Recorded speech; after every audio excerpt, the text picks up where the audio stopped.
I see you, the man who thinks he's enlightened, but he still wants me to be change. But that doesn't mean that every action done under that banner is correct. We think these actions are illegal, dangerous and anti-democratic, and we'd like the police to do their job and actually enforce the law. And why aren't they? Well, it beggars belief, really. I mean, we've contacted, as part of this petition, Superintendent Sutherland, who is policing the Cambridge Extinction Rebellion protests. And he says that unless the protests involve serious violence, not just violence, serious violence or serious disorder, that the police won't act and they will continue to facilitate. We just think that's unacceptable and almost unbelievable. Well, it is. It's very odd, isn't it? Because, as you may have heard me say earlier, I grew up near Cambridge. It's a city I know well, and you live there now. And yes. Well, tell me if you agree with me that it is one of the most car-unfriendly cities in the country. And you would have thought that they would be rather pleased about that and maybe take their protest to a city that actually encourages cars to drive into the city centre.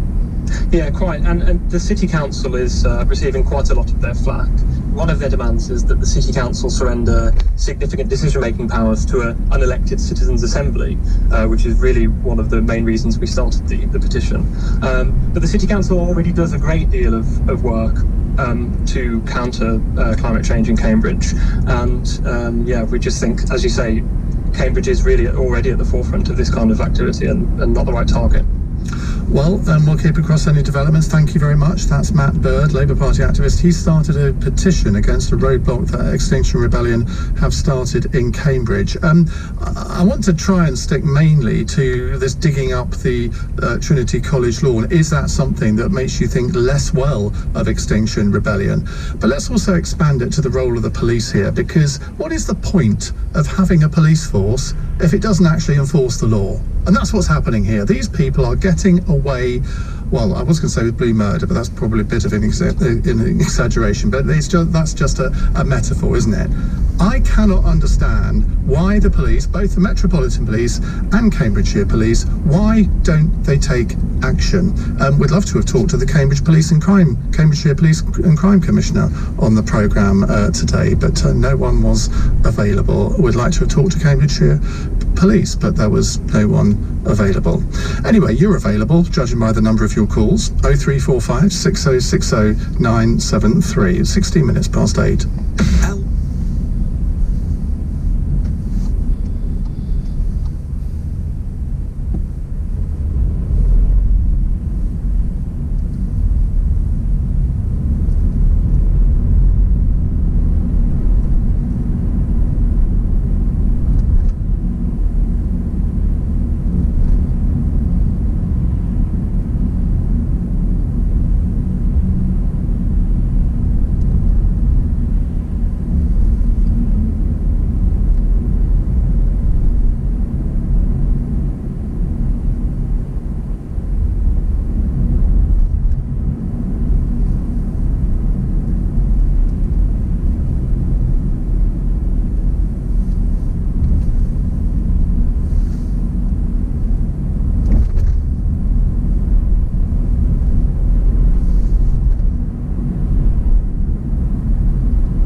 0345 6060 973.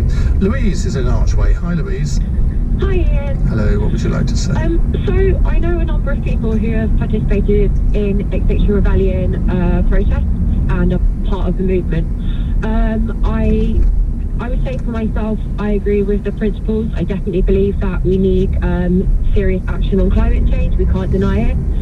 However, you're super confident, and which is not to say that you don't go through hurdles, you don't go through obstacles. Every one of us does, but what is it that allows you to be so resilient in being authentic? Do you know what my why is? My daughter. Hey, let's talk about that. As you already know. Okay, so let's talk about your why, your daughter, your beautiful angel. So that is the reason you wake up in the morning? Yes, apart from this afternoon when she stole my portable charger and she went to France with it, and I was really not impressed. Wow. It's a whole nother story. But again, highs and lows.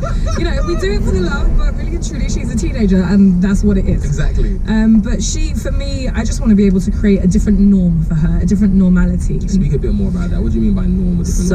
Like, we live in Deptford. She grew up in Deptford. Like, we live on an estate. There are kids that play on the estate and nothing wrong to it. But I didn't want her half term to be, it was the normal that she goes and plays downstairs in the estate. I wanted it to be, for example, this half term, you're learning French at school, right? You're going to the south of France to go and learn a bit of French.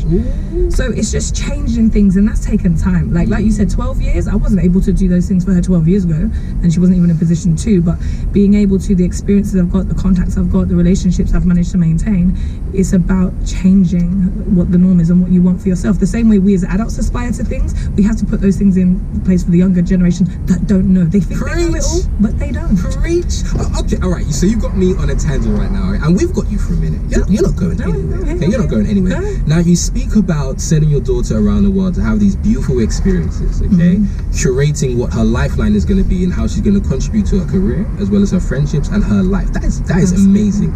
Now, in some ways, would I be reaching here in saying that in the same way that you're fostering a pathway for your daughter to be exposed to many experiences in life, you and the zoo are curating experiences which allow to shape other people's lives? Would that be a reach, or am I just here giving you some beautiful promo?